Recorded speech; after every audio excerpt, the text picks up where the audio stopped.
thank you all so much for being here. It's a pleasure to have you with us. And wonderful conversation that kind of flows from what we were talking about, right? We're going to be talking about how do we get governance, how do we get regulation, how do we get this community working, how do we get the ethics, are we getting the ethical conversation right? But we wanted to kind of ground this conversation into the technology as well and what we've seen over the last 12 months. Had a bit of a flavour of that from Jeff and from the Minister, but thank you all for helping us to really kind of take stock of where we are in terms of the current AI landscape and the technology itself, what it means, technical breakthroughs and trends and where we're going. So let's just kick off, and I'm going to ask our panel, Leanne, can I start with you?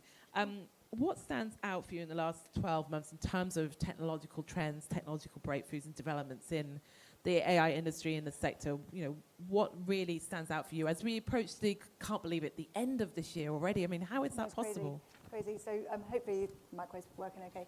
So I think in short, yes, it's the advancement of, say, the generative AI, but I think more specifically around that, that great trend in AI agents.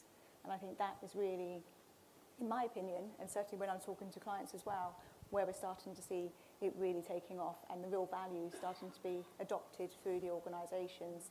So that's very much focused, to say, on the increase of sophistication, so with both machine learning, but also, to say, the generative AI, nature of AI. But it's making sure it's focusing on those very specific tasks, and that's really helping with this computer-human interaction. And not only is it helping organisations, it's actually transforming, and it will transform industries. But of course, with all of us in our daily lives, the amount we're already relying on AI and Gen AI is astounding, considering it is still relatively new technology. Yeah. And so Jeff mentioned himself, it will just keep on improving and increasing in its level of sophistication. We've only just started to see the trajectory. Think back to 2 years ago. To where we are today, it's almost laughable. Yeah. It was good, but we all knew it had some challenges. And where it is today is just night and day. And where it's going to be in another year's time is one to certainly watch for. I think I'd be underestimating how powerful this is going to get. Yeah, something we have to, and we'll talk about it a bit, that continued pace, that continued change is something we all need to bear in mind. And back to what Anthony was talking about right at the beginning, we've been talking about these principles and these important ethical principles. Do they remain the right ones? Are they the right ones for that conversation as that technology evolves? And maybe we'll come to that in a minute. John, can I bring you in? Great to have you with us. Thank you. Great to see you again. You too. What stands out for you in terms of your role and the way that you're interacting with startups and entrepreneurs and the community? What stands out for you in terms of that technical developments you've seen this year? Well, thank you for having me, and great to see everybody.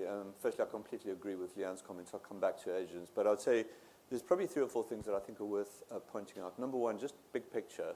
What's interesting about the last year is what didn't happen. And I think the key point for me is we didn't see massive new releases of the Gen AI platforms.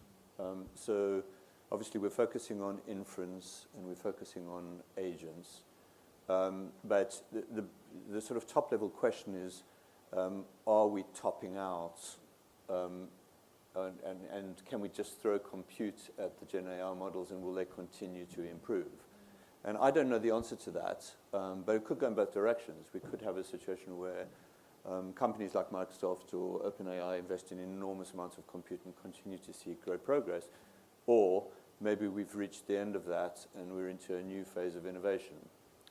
So I think that's really, really interesting. And the new phase of innovation, there's a fair amount of work going on hardware design. The Transformer paper, seminal paper from 2017, it's 7 or 8 years old now. So are we going to see new breakthroughs? So I'm really interested in that. I think the next thing that's been really interesting about the last year is obviously AI going to the mainstream. And for me, the biggest indication of that was, Nobel Prizes going to Jeff Hinton and Demis and John Jumper. So we're right at the center of a big kind of profile change. I think the third thing that's super interesting, and this is something we're tracking very closely at the Royal Academy of Engineering, is a big breakthroughs in robotics. So I think this raises a lot of questions around safety. We've been thinking about safety mainly from a digital point of view.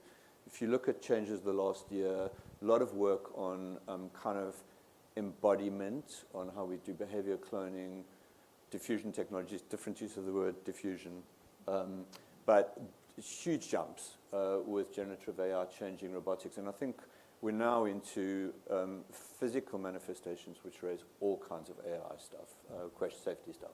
Yeah, and potential ethical issues and challenges that we haven't had to face before. I think that's right.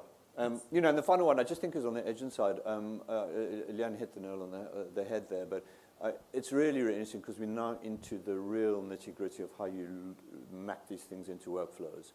And we've all played with the platforms and we're understanding how it works. And I mean, there's so many interesting companies. There's a company in London called Platform, which I know very well because I invested in their previous incarnation. But it's just literally boring stuff like how do you change the workflow for a sales team?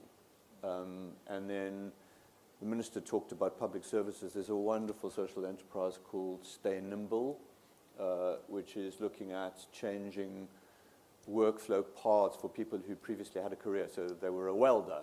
That was their identity. They've got a lot of skills which they think can't transfer, but they can. And they're building an AI platform into Kingston Council to help them with changing their pathways. So I think there's a lot of interesting stuff. And ethically, what's interesting about that is how do jobs change? Yeah. And what does that mean for people in their lives? Apologies for the very strange noise. That's a first for me. Just triggered something there. I know. John, what did you say? We'll explore that. So apologies for that. Hopefully you can still hear our panel. Alice, I'm going to come to you in a minute, but I just wanted to touch on with Melissa. It's lovely to have you with us because I think it kind of ties in with what John was saying about what we haven't seen this year. So I'm going to put you on the spot here. Sorry, Melissa. Back in January, you released an article of what's next for AI in 2024. So you outlined trends we need to watch for in 2024. So just wondering, can you share those predictions with us and what's played out to John's point? What have you seen and perhaps what have you not seen this year that you were kind of expecting? Yeah. Is that fair? Absolutely. Well, first of all, thank you for having me. It's great to be here. Great to see you all. I was going through that list, actually, and I was surprised. Well, as you all know, AI moves so fast, and predicting the future is impossible. It's a fool's game. But we did pretty well, even though I'd say so myself. So last year, we predicted that this year we'd see more AI video. AI-generated video will be a big thing, and we've seen some really, really impressive models. So, tick. You're testing your homework for the year. Right? We also said that robots that can multitask, so exactly what you said about how generative AI is affecting robotics, and we're seeing some really cool movement there. Tick. We also said that AI-generated disinformation will be everywhere, and yes, we did see more of it, but I think we were maybe more worried about it, and it hasn't really been as big of a risk or harm as we maybe expected. So I don't want to give us maybe half points for that. Were you thinking that risk, particularly with the elections and the democratic processes that were happening this year? Exactly, and that those risks might have been a bit overblown. And then we also said that we'd see more customized chatbots, more apps, and that would be useful. And I think we were just a bit too early. When I read that, I was like, all right, that's essentially how we would describe agents. But that was before the tech industry had branded these things as agents. So yeah, maybe half a point for that. Okay, give you half a tick. Thank you. And just thinking about next year, we're actually still thinking about what that would be. So I don't want to scoop myself, but agents would definitely be on that, and probably more sort of multimodal stuff. Yeah. I was going to ask you what's on your radar. Get a sneak peek. Yeah. Well, I think we're going to see definitely multimodal agents, and like John said, this trend of bigger and bigger models that we need more compute and data, I think we're kind of at the peak of that, and we have to start thinking about whether we have better architectures or maybe smarter ways to build these models in a more efficient way.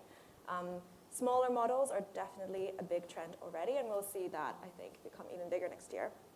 And then I think in the more sort of political, socio-technical side, we'll see an even further concentration of power, data, compute, and rising tensions with US and China. And maybe, I think, tech companies are really pushing, I think maybe inspired by the Nobel, pushing AI in science. So that is like genuinely interesting path. Well, Melissa, you've now booked your place for next year's summit because you have to come back and see if you can get all the ticks, Yes. right? But thank you so much. And Alice, I wanted to ask you about, what's been your highlight for the year, what you've seen, and maybe reflect on what you've heard, particularly that evolution of multimodal models. And has that been, the specialization, that kind of shift in the models, has that been what stands out for you? Or what else has kind of, trends that you've seen in 2024? Thank you. Yeah. So thank you for the invitation. So I'm a member of technical staff at Cohere. I work on the AI safety team. And Cohere is the leading AI enterprise platform. Basically, we build AI frontier models and products that can help businesses solve challenges all over the world.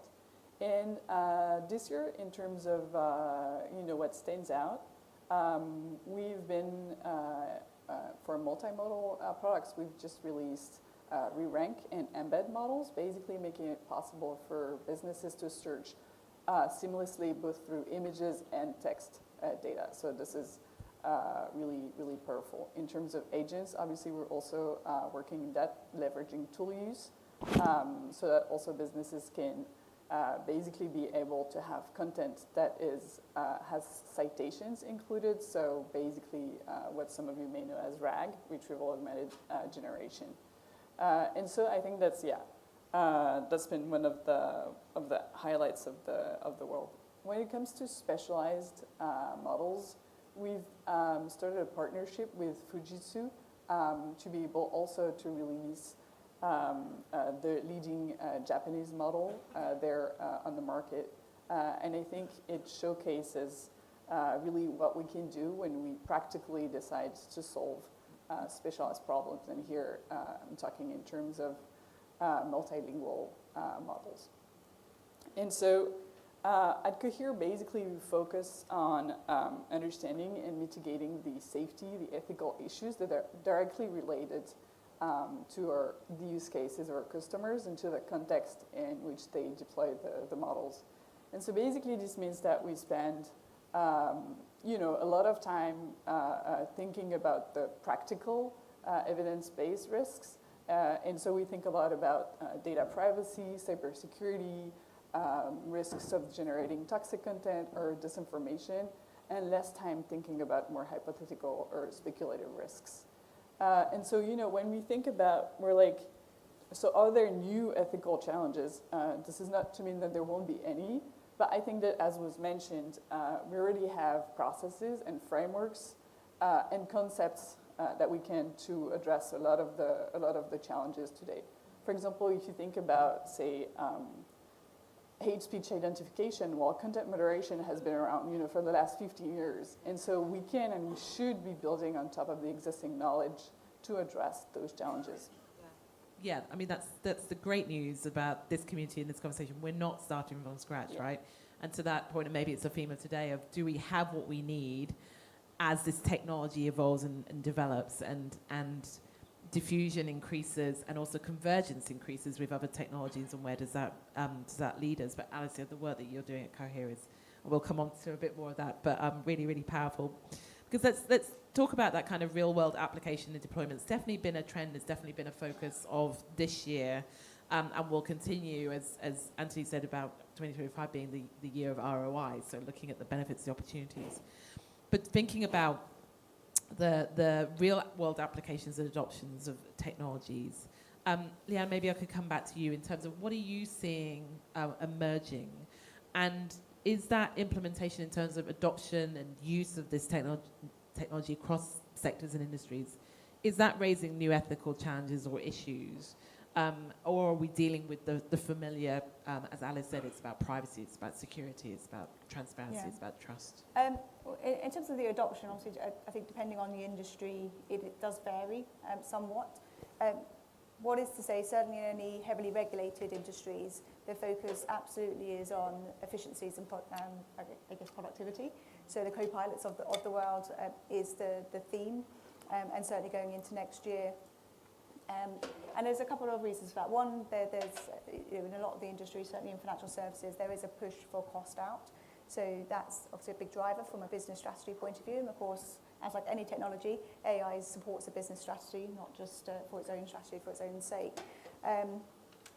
The other reason, though, of course, is the risk aspect. So whilst regulation, further guidance on the operation, I don't know how to say the word. Operationalization. Yes, that's the one. So on that point, really trying to make sure that there's enough guidance in place before they start advancing using these technologies in more customer or client-facing interactions. So that's why a lot of, say, certainly a large number of banks are focusing on corporate services and transforming their corporate services, and saying that way. So, but that there's different horizons, I guess. So at the moment, I think we're still predominantly in what we call the retooling. So not just, say, the co-pilots within Microsoft, but of course there's a lot of other existing technologies. So in the finance space, of course, you've got Workday, which is one of the sponsors as well. Oracle, all have AI now baked into their solutions. You've got ServiceNow, you've got SAP, and all the other tech that majority of organisations have across their, say, businesses, whether that's in HR or in finance or in the risk functions even. So it's adopting those, and that is still a challenge. So we are still seeing it great, it's available, but how do you get firms, how do you get people to actually adopt it? And that comes back to what was mentioned on your earlier discussions in the fireside. How do you make sure you're upskilling and reskilling and having enough time to upskill and reskill? So we talk about the pace of AI coming out and the speed of which the tech is available. It's there, it's available, but people take time, and you can't fast track that learning and that reskilling. So there is a case of a bit of catch up. So although we might be out of reaching a placebo in terms of what's possible, well, actually, we only scratched the surface of implementing and adopting the power it can really, what it's even able to do. That adoption is still, in my opinion, going to take a couple of years. And just quickly on that, so adoption is here, kind of understanding, application is here. Is the ethical conversation at that kind of same level of understanding of that, or is one running ahead of another? I think principles have fared well in terms of the test of time. I'm not seeing any new principles needing to suddenly emerge. I think they're pretty broad. See by the end of the day. We'll see by the end of the day, definitely. But my view is they're there, but how you can apply those principles in practice is becoming harder and more challenging and needs more guidance, or they might need tweaking, because it's fundamentally very difficult, as we all know, to fully explain any deep learning model, right? And that includes generative AI. So what does it really mean when you say explainability of a Gen AI solution? So I think there needs to be nuances and further guidance on what that means. So principle, fine. Explainable, fine. Transparency, fine. But what does it actually mean? Yeah, Alice, can I bring you in here on the use cases that you're seeing, and the clients that the organisations you're working with? What stands out for you in terms of that actual application? And are you sensing the same, that as these are being put into practice and diffused and integrated, the ethical or the responsible AI conversation is getting harder for organizations? Is that something that resonates with you? So first of all, yeah, totally agree with what you're saying. We had a first years were about experimentation, and this year is really about applications getting into production. And we believe that the next years will be about basically scaling up, so how this works.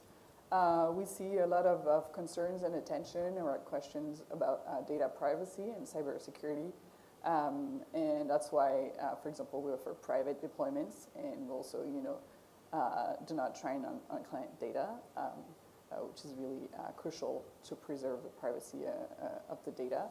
I would say that the use cases are really relatively the same. So they're around basically how do we increase workforce productivity and streamline operations of the businesses. So we can think about using products to summarize patient notes in the healthcare industry. Think about how you can help on the manufacturing line by making it easier to find information in manuals. Think about customer chatbots and support chatbots. And I think that basically as we're going from experimentation into production, we can really start having basically reality-grounded conversations about, what does it mean for the product to be safe here? What does it mean to be deploying a model responsibly? I don't necessarily say that the conversations are getting harder. I would say that they're getting more concrete. And so, as we're really, going from the slides to, doing it in practice, I think that it means we need to be super specific. And so that's what we're doing with customers. We're really discussing all the you could say nitty-gritty, but really the crucial details about what it means for this application, this use case, to be ethically deployed and to be, responsibly taken care Yeah, it of. makes those conversations more real, I suppose, Yeah, exactly. than ever before. Yeah. John, what are you seeing from your perspective, and are we seeing, kind of implementation of AI across infrastructure as well, or do you see that as something we'll see more next year? Not wanting to ruin our last panel of the day. It's going to be a great panel, by the way. Yeah. What are you seeing? Well, I agree with what Leanne and others have just said. I mean, I think from a Royal Academy of Engineering point of view, we are focusing very strongly on critical infrastructure right now. And if you look at the next 5 years, we've got some big challenges. So if you just take two, decarbonising the national grid, and then secondly, how we deal with water safety. I mean, these are both scary beyond belief, and then also just massive opportunities and challenges for green growth around the country. So we find that whole conversation is fascinating, and obviously working very closely with the governments on trying to drive that forward. And in the middle of that, there's some just really, really interesting innovations which, again, come back to sort of real-world nitty-gritty stuff. I mean, I'll just pick a few that have come through the Royal Academy of Engineering's Enterprise Hub. A company called Versed AI, just looking at improving supply chains. A company called N-Plan, that's how to use AI to manage capital projects. A company called Vivacity, that's using AI to do traffic signals, improve traffic. Another one called Asset Scan, which is how do you manage aging infrastructure and map your assets. I mean, these are just, they sound all boring, they're absolutely crucial. Potential though, yeah. They're so crucial. And we're having a very concrete conversation now with the AI Safety Institute. So they're obviously moving from, and very importantly, moving from thinking about existential threat, but a good conversation with Ian and Jade Leung, the CTO, about how we actually now start thinking practical infrastructure. Obviously, we're not going to do something like decarbonize the national grid without AI. It's like 25 pieces of engineering. We're going to need hardware, software, sensors. There's the only way it's going to work, but obviously that raises all kinds of safety questions. And I just agree so much with, I think, what Anthony said. I think the conversation today needs to be around how do we operationalize ethics. So practical example, the Academy's National Education Policy Centre is doing a piece of work now, just very practical stuff, like when we make an AI decision, do we really understand the costs? So it can't just be, we think we might use this many tokens on ChatGPT or Claude. We actually really do need a practical way of knowing how much power, how much water, what are the choices we need to make about the AI we use? Do we use a smaller model? How do we do it? And in I a think way that it's we those kind of, you said practical, very detailed. So agree with that. And I think we need tools now for the engineering community to do that better. Yeah, that's fascinating, because I'm just reflecting in a way that we've never had to do that. We've never had to go into that level of detail before, because we're in a different place. Definitely something we need to talk more about, John. Alice, did you want to come? No. Okay. So just to that point of operationalizing, and Melissa, I just wanted to bring you in here in terms of what you're seeing, that operationalizing, and let's see how many times that word is used today, because it's absolutely critical. So what are you seeing in terms of, okay, we've got principles, we've got, the frameworks, putting them into practice, operationalizing them. What is the gap that you're seeing between those two?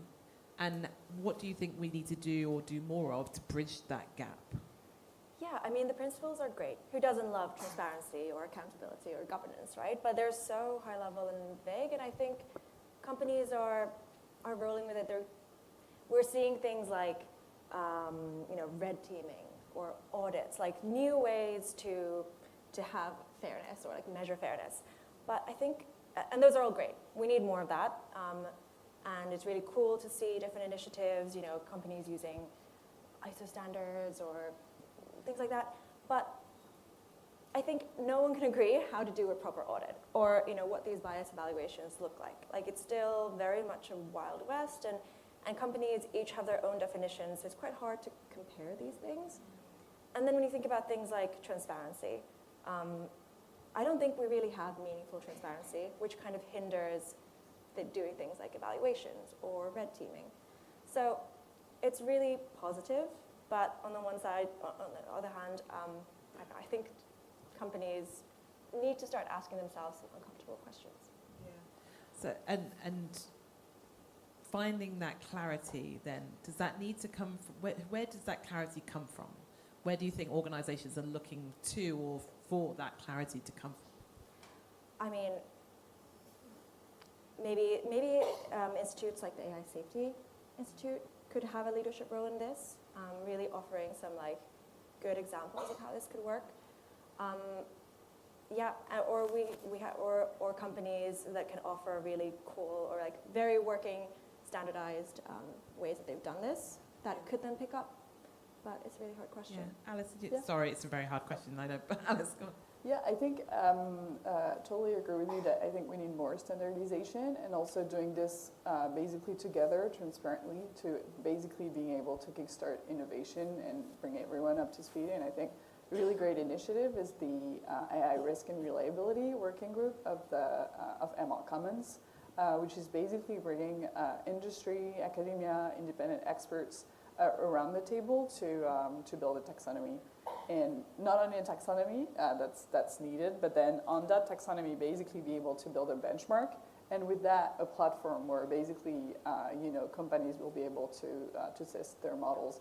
And I think trust has been mentioned multiple times, and I think this will really be critical in building trust. And basically helping diffusion by having a shared understanding of safety, accessible and transparent. Yeah, well, Alice, it might be a good time to bring in terms of other things that we have. Obviously, we have the AI Seoul Summit earlier in the year, created the AI safety commitments, and just wanted to, in terms of this conversation and operationalizing, how significant those commitments are, or how do those commitments fit into this, and how are you going, about, because I know you're working on this, translating those high-level principles into practice again? Talk us a little bit about the work that's happening there. So the AI Civil Safety Summit had commitments that basically were signed by 16 companies in last May, and basically we all set out to publish a policy for AI safety and risk management by February, basically the next summit. And so Cohere's approach to develop our policy is basically deeply rooted in our practical evidence-based approach to AI safety.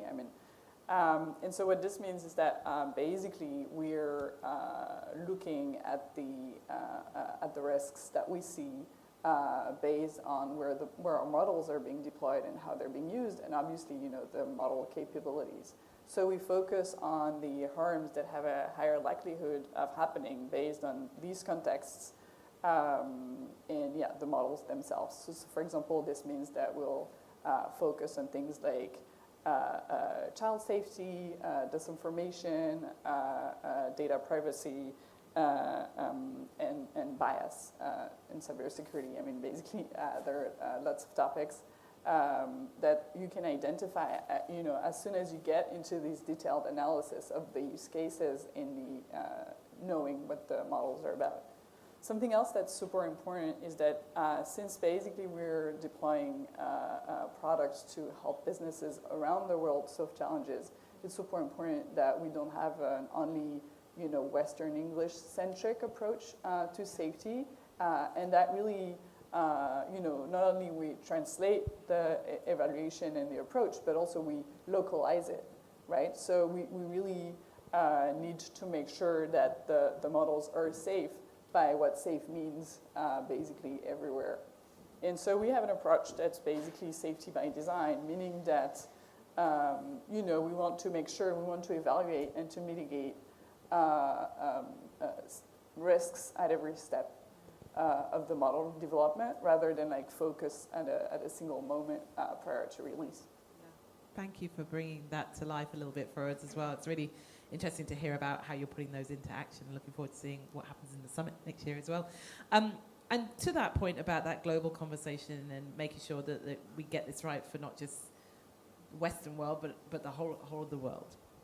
Melissa, I wanted to bring you in on this in terms of your thoughts of, we've seen the continued trends in LLM, but, they are serving the whole world of over 7,000 languages, but the mostly large language models are developed and trained in English. We were talking about multilingual as well. You published an article about how African researchers are pushing back against this and creating, models in local languages. So just wondered, what do you think are the potential technical or ethical implications of this kind of English-centric, or if we're seeing an English-centric AI development approach in terms of as these technologies continue to evolve? What challenges do you think we need to overcome here, and why is that so important? Yeah, thank you for the question. I'm writing a story actually on a piece of research looking at where the sources or where data for AI comes from. And if you look at it the past 10 years, that geographical and dominance of English hasn't really changed.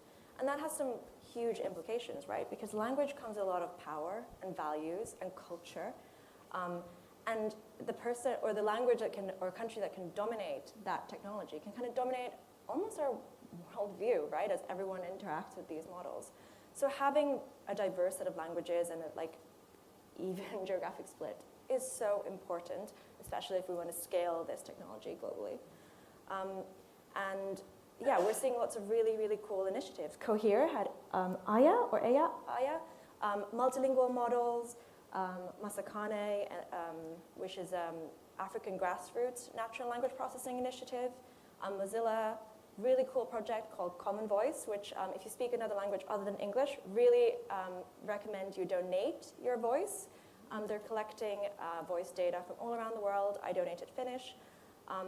And it's really, really important to have these representations, because we don't want to have an AI that only really replies in one way or only works for one set of people. But then on the flip side, building these diverse AI technologies is complicated, right? Because we don't have that much data. We need to have things like donated voice data, or we need to get more creative. And so there are lots of challenges. And I think, big tech companies are focused on scaling, on getting this out to as many people as possible. Maybe small language groups aren't a priority. So, yeah, I think it's a real shame, but it's really, really important to have these different initiatives. And initiatives that are working to address these issues Exactly. as we develop. Leanne, this is so important for organisations as well to be thinking about that operate not just here across the UK, but across the world, right? And how do we get this as an inclusive conversation? Is that something that you see on companies' lists right now as well? Yeah, any global organisation, if you think about it, they've got a few challenges at global scale. Number one being the proliferation of regulation and legislation that is subtly different, depending on which jurisdiction you are. But as a global firm, obviously your brand is global, and therefore the approach I'm tending to see is they're looking to adopt the most stringent of the legislation. There are flexibility in terms of local areas where they operate to adjust, but it always has to be mandated with a justification for moving away from that most stringent principle or something along those lines. So that's a challenge for firms, and then to keep on top of it. So we're actually seeing AI models being developed to help them with the mapping of all of the regulations to the various rules, to the controls that they need across the landscape. They can keep pace. Well, they need to, and I think it's one of the good things about AI is that you can start innovating and do these things, but then the need to do that is there because there's a challenge at a global scale, and that comes from that lack of consistency, let's say, at that international level. So I think I loved your point, and it's absolutely critical that we start fighting those problems.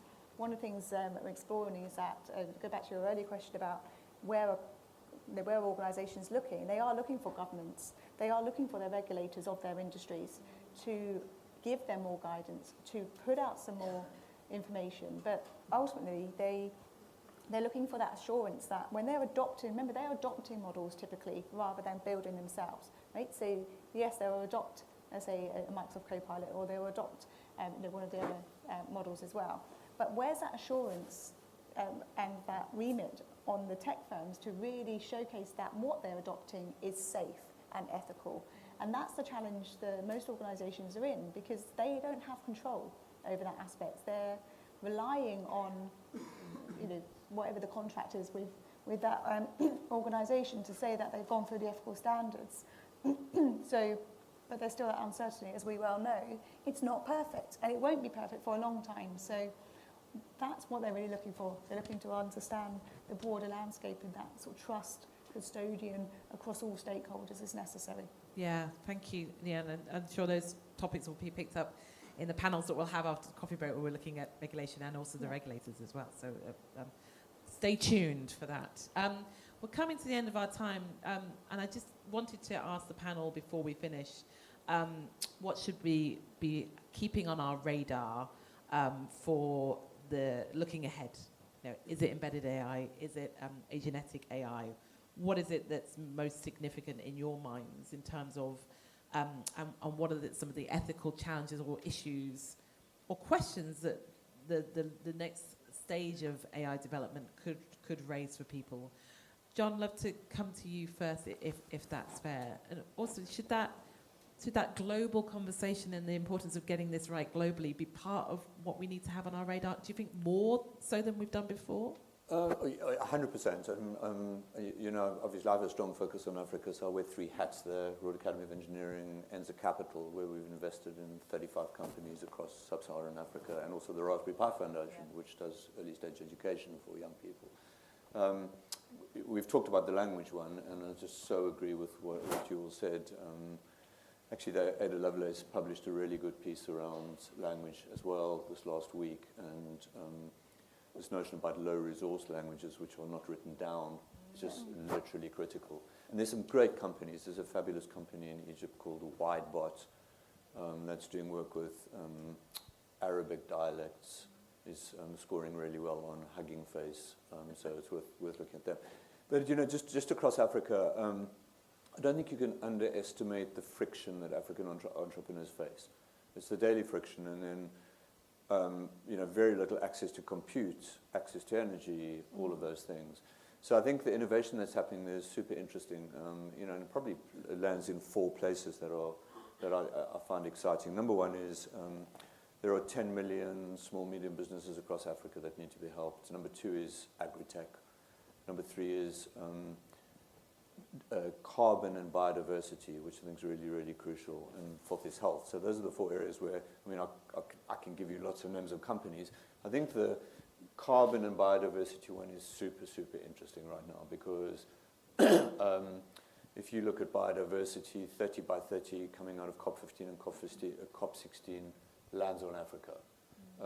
Enza's invested in a company in Kenya called EarthAcre that's trying to help local communities map biodiversity using sensors, LiDAR, satellite, and so on, and then try and help them work out in the ways in which the credits flow properly to the right people. Very interesting conversation with Microsoft. So those are the kind of innovations in Africa where the conversation around ethics and around access are really, really important. Yeah. And I'll be fighting for that. Perfect. We look forward to seeing that more work next year. Alice, quick one from you. What should be on everyone's radar for next year? Yeah, well, I think, like we were discussing, basically, I think that we're going to move from probably production to scaling, and I think what's going to be super important to watch is basically what we discussed, so how companies will be implementing and in practice, deploying and continually monitoring that basically systems are responsibly deployed and that they're safe. And I think that's something that's important in that respect is, so we've talked about multilinguality and the importance of basically, that everyone is around the table who is going to be using the model, both in terms of basically the model speaking a language correctly and also being safe for the region. And I think something that we also need to see a bit more of is multidisciplinarity. So have people with different backgrounds also, basically testing and evaluating models and from maybe a psychology perspective and a social science perspective, linguistic perspective. So have a lot more perspectives than I think we're currently having on what it means basically for these models to be responsibly deployed. Fascinating. Thank you, Alice, for that. Leanne, radar? Actually, I think one of the things that we haven't mentioned or talked about too much, and for me, it's education. It's not just workforce, but broader education, schools. But this is the future, and I think there needs to be far more focus on not educating on use of these tools, but educating on things like the key areas like privacy and safety. We all know children are already starting to interact with these tools, and we talked about child safety. Where is the focus on the education at that level, not just the workforce and how to use these tools? Yeah, great. And then Melissa, final word to you. So think about this as another thing we can come back and check on for your list next year, but what should be on everyone's radar? Absolutely. I think it's something that we don't really talk about when we talk about AI, which is how these models fail, right? Like, we're applying them on a vast scale, but they still have glitches. If you poke them, they break really easily. They're really easy to hack. Things like prompt injection, where an outsider can basically manipulate this model. We haven't solved that, and yet we're rolling these products out everywhere. So I'll be looking at that, the kind of almost, it is safety, but it's not safety in the way we can understand it. Just like how robust these models are. Yeah, John, did you want to just to...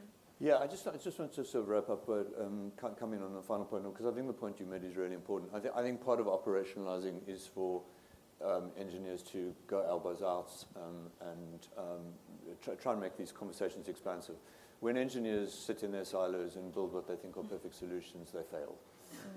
And I think the whole conversation around diversity and ethics, these are not things which should be a kind of adjunct carbuncle on the side. They're literally at the heart of how we produce the right solutions.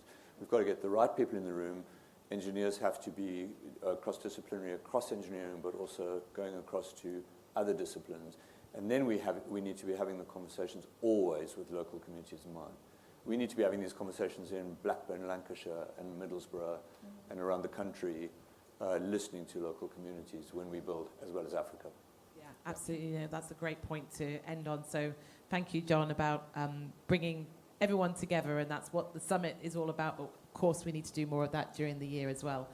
So brilliant panel, and thank you so much to our panelists for kicking us off and kind of setting the scene from a technical point of view. And we're going to move on to coffee break in a moment. For about 10 minutes, we're just going to claw a little bit of time back, if that's all right for everybody. So grab yourself a coffee, network very quickly, and then all come back in the room in 10 minutes. But before we do that, can we please thank our wonderful panel for John, Alice, Leanne, and Melissa. Thank you. Thank you, everybody.